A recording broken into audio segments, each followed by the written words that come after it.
Salut à toutes et à tous. Aujourd'hui, je voudrais vous parler de ces deux livres-là.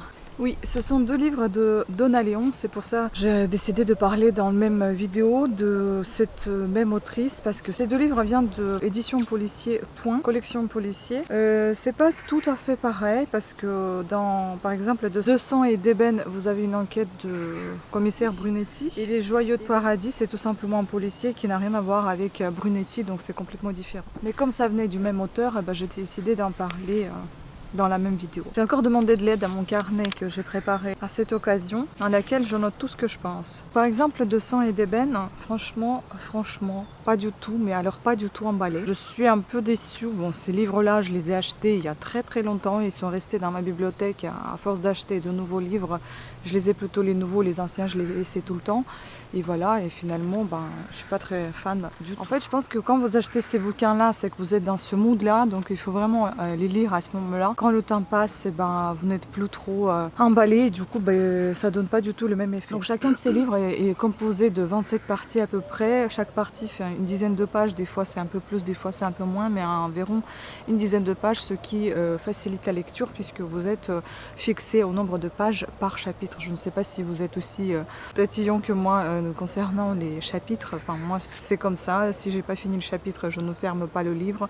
Enfin voilà, c'est un peu con, mais c'est comme ça. Ah, l'écriture, elle est assez dense. Il y a beaucoup trop de descriptifs, que ce soit de sang et d'ébène et que ce soit Les Joyaux de Paradis, c'est hyper dense, hyper bourré de descriptifs. Et ça, c'est fatigant. Le premier de sang et d'ébène commence par un joli descriptif pour vous mettre dans le bain, mais finalement vous vous y perdez puisqu'il y en a tellement. Donc ça commence par un mort d'un homme immigrant qui est un vendeur à la sauvette qui vend des sacs en cuir, enfin des accessoires contrefaits. Les tueurs qui sont impliqués dans cette affaire sont décrits comme un peu style mafia, vous savez, des années 90, chapeau, trench, lunettes noires, l'autre avec un bonnet, enfin il y en avait deux, et l'autre avec un petit bonnet tricoté, et puis aussi un trench, une veste, enfin bon, c'était vraiment un cliché. Chapeau style Borsalino pour le premier. Et après, donc, on nous présente Brunetti, qui est un commissaire, et sergent qui s'appelle Alvise. Donc ils sont deux sur cette enquête, en train de chercher pourquoi et comment. Ensuite, ils tombent sur le fait que ce soit des immigrants. En fait, tout est lié avec la politique, l'immigration, la contrefaçon. C'est vraiment pas quelque chose qui m'a beaucoup plu. On parle aussi également de relations familiales de Brunetti qui peut être par moments épuisant. Dans la famille, il parle aussi de l'immigration, il parle aussi de la politique, comment bien enseigner à leurs enfants le monde d'aujourd'hui, comment ne pas avoir des mauvaises paroles envers ceci ou cela, comment bien discuter. Enfin, à la limite, c'est trop long. Donc c'est une histoire qui est mêlée au diamant, comme j'ai déjà dit, à la politique, à la contrefaçon. Cette enquête, elle s'éternise. On commence à découvrir la fin vers la page 250, je crois, alors qu'il y en a à peu près 300 pages, si ce n'est pas plus, je sais plus. Si, il y a 318 pages, et c'est énormément long. Enfin, je veux dire, il y a peut-être pas un dénouement dans des livres, mais déjà un petit aperçu vers la page, quand c'est des courts livres de 300 et quelques pages, vers la page 60, 100, il y a déjà quelque chose qui commence à se dénouer, il y a quelque chose qui commence à nous mener sur une fausse piste ou sur une piste tout court. Là, il fallait attendre la page 250, c'était hyper long, je trouvais. Donc j'en suis absolument pas convaincue. Et donc le deuxième bouquin donc on a parlé de celui-là, le deuxième qui est Les Joyaux de Paradis, il était un peu plus chouette dans le sens où c'était mêlé entre la généalogie, histoire, les recherches, enfin ça c'était assez sympathique. Il y a un tout petit peu plus d'action, mais il y a tout autant de descriptifs qui nous plongent dans l'ambiance et qui nous éloignent tout autant de cette ambiance. Donc c'est à double tranchant de faire autant de descriptifs. Enfin, je veux dire, d'accord, tu peux plonger ton lecteur dans l'ambiance, mais il ne faut pas la sortir de cette ambiance en l'éloignant, en faisant autant de détails inutiles pour moi. Et en fait, les deux livres se passent aussi, le point commun, c'est qu'ils se passent les deux à Venise, Padoue, je crois, plus précisément, ou pas loin de Venise. Voilà, et à chaque fois,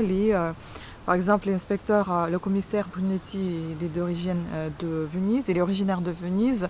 Là, pareil, la chercheuse qui va venir faire des recherches pour les héritiers, elle est aussi originaire de Venise, mais elle était à Manchester. Enfin, c'est un peu une polyglotte qui parle plusieurs langues, qui a fait des études de musicologie, qui est assez cultivée, qui s'intéresse énormément à la recherche. Enfin, c'est une doctoresse, comme on l'appelle tout le temps dans le livre, doctoresse. Donc le personnage principal dans ce livre-là, c'est Caterina Pellegrini, qui est une chercheuse, comme je vous ai déjà dit, qui est issue d'une famille nombreuse de 5 filles. Elle a 4 sœurs, elle inclut, donc elles sont 5. Toutes s'appellent commencent par les lettres C, ce qui est assez drôle. Donc Cinzia, bon ça s'écrit Cynthia, mais ça se prononce Cinzia. Caterina, Christina, Clara et l'autre je sais plus. Donc c'est ça qui était assez marrant. Ensuite vous avez un peu de descriptif encore. Donc on parle de ce personnage, de cette héroïne qui a quitté son Italie natale pour aller à Manchester faire ses études et puis travailler par la suite. Et ensuite en fait elle était à Vienne également et puis bon elle voyage pas mal, hein, elle est assez polyglotte comme j'ai déjà dit. Ensuite, elle décroche un poste en Italie. Et donc à Venise, c'est là que le plus intéressant commence. Parce que jusque-là, c'était pas très intéressant aussi. Je vous avoue que j'ai purée. En plus, ce livre, je l'ai commencé il y a longtemps. J'ai lu 80 pages, je me suis arrêtée là. Parce que je crois encore une nouvelle fois, il y a tellement de descriptifs que vous commencez qu'à la page 100 ou 150, vous intéressez vraiment au bouquin. Donc ce qui se passe, c'est qu'on l'a engagé pour faire des recherches et trouver le testament qui est écrit aux héritiers d'un musicien, compositeur baroque, Agostino Stefani, qui est décédé dans les années 1700, il me semble, ou 1600, je ne sais plus. Et donc, il fallait régler la succession entre les cousins cupides.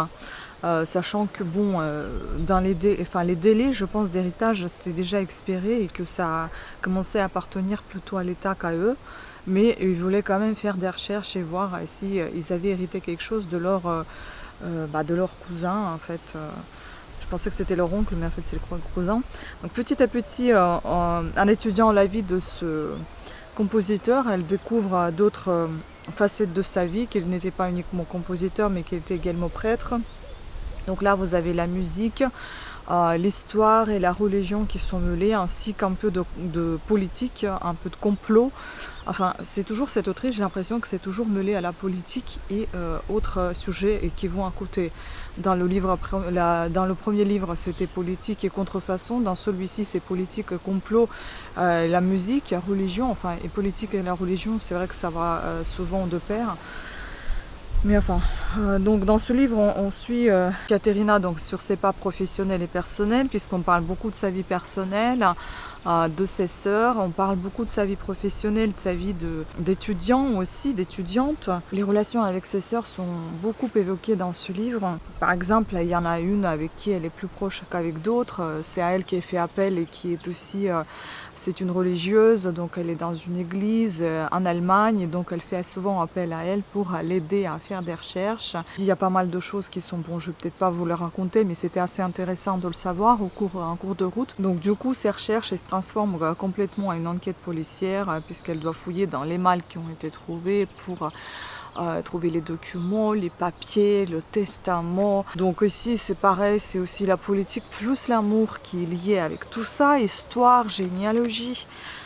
Voilà. Donc ce livre-là, il m'a plutôt plu parce que c'était assez intéressant. Par contre, j'étais un peu surprise par la fin, si c'est pour pas dire choquée. Je m'y attendais absolument pas à une fin pareille. Donc voilà. Écoutez, je suis vraiment pas très emballée par cette autrice. Je ne sais pas, hein, c'est peut-être moi, hein, tout simplement. Peut-être que j'étais pas dans l'humeur de lire ces bouquins.